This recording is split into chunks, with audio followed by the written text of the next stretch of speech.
빨간색 커피 체리를 수확을 해요. 이 커피 체리의 과육을 제거하면 파치먼트라는 얇은 껍질이 있는데 이 안에 그린빈이라고 하는 씨앗이 들어있어요. 이거를 우리가 생두라고 불러요.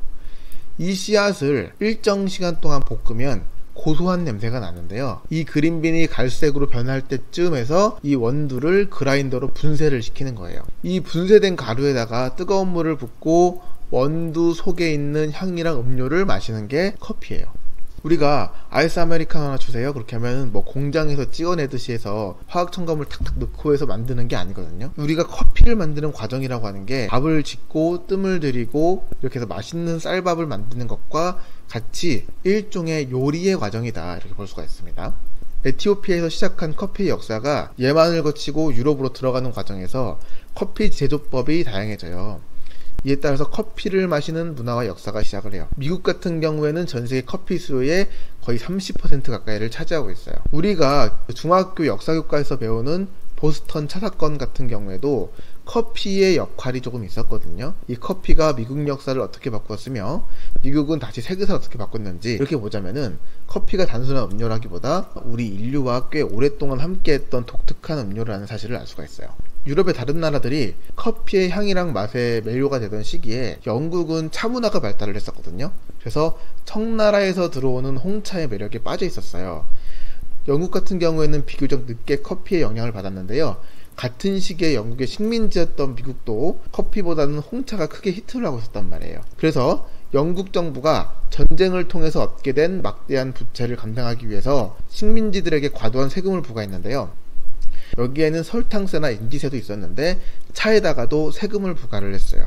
이렇게 되면서 식민지들의 불만이 많아지게 됐는데 이 과정 속에서 홍차에 대한 세금이 너무 많다라고 반발을 했던 일부 미국인들이 동인도 회사 홍차를 바다에 던진 거예요. 여기서부터 미국 독립이 시작을 해요. 홍차에 대한 세금의 반발 뒤에 커피라고 하는 대체제가 있었거든요.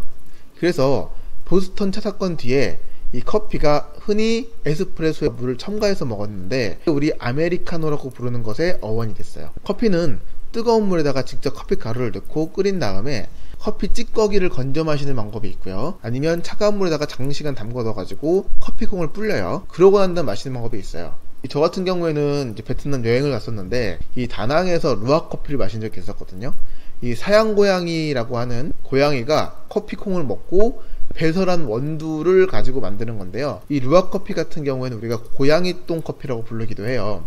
이 커피는 고급 커피라고 알려져 있긴 한데 이 커피가 발달되는 과정을 가만히 보면은 커피가 귀했던 시기에 이 사람들이 고양이 배설물에서 원두를 발견하고 이거라도 우려서 마셔야겠다 이렇게 시작을 했어요. 실제로 저는 커피를 먹어보니까 굉장히 맛있더라고요.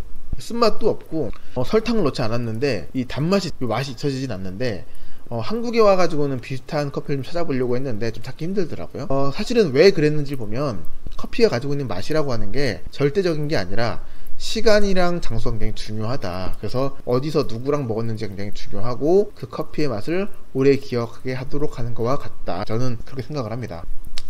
이 커피를 조제하기 위해서는 굉장히 많은 시간이 들어가는데요.